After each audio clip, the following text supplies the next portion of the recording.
A small New Hampshire town. A loving husband. A beautiful wife. A seemingly perfect life, shattered by seduction, secrets, and murder. This isn't just a case of betrayal, it's a story that rocked America, launched a media frenzy, and raised questions we're still asking. Was Pamela Smart a master manipulator? Or just the perfect scapegoat? Before the headlines, there were Greg and Pamela Smart. She was 22, striking, ambitious, a media coordinator at a local high school. He was 24, sweet-natured, working in insurance. They married in 1989 and moved to Derry, New Hampshire. From the outside, their life looked golden. But behind closed doors, Pamela later claimed the marriage was falling apart. Greg had allegedly begun drinking and cheating. And Pamela? She wasn't just growing distant, she was getting dangerously close to someone else. Enter 15-year-old Billy Flynn, a student at the high school where Pamela worked. They bonded over a shared love of heavy metal, and soon, a friendship turned into a secret romance. Pamela was 22. Billy was 15. But that didn't stop her from initiating a relationship that would soon spiral into something deadly. According to Billy Flynn and his friends, Pamela manipulated him, claiming Greg was abusive and that divorce would ruin her career. She allegedly told him the only way they could be together was if Greg was gone for good. So on May 1, 1990, while Pamela was at a school meeting, Billy and his friend Patrick Randall went to the Smart home. Billy carried a gun. Patrick forced Greg to his knees. Billy said later, quote, "I closed my eyes and pulled the trigger."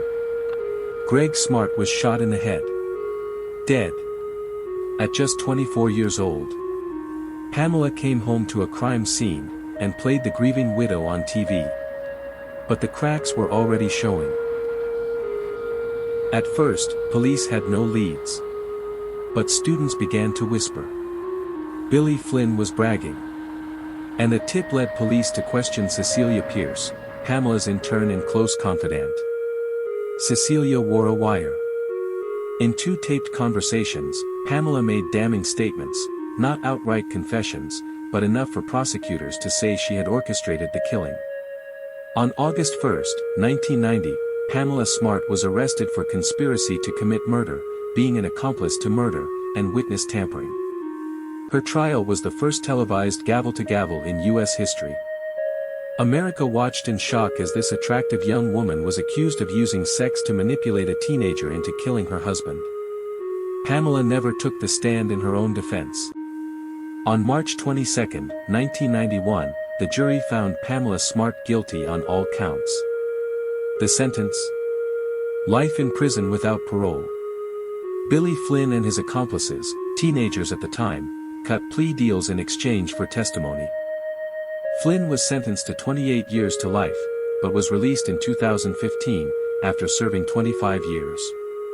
He walked out of prison, a free man. Pamela Smart, however, is still behind bars.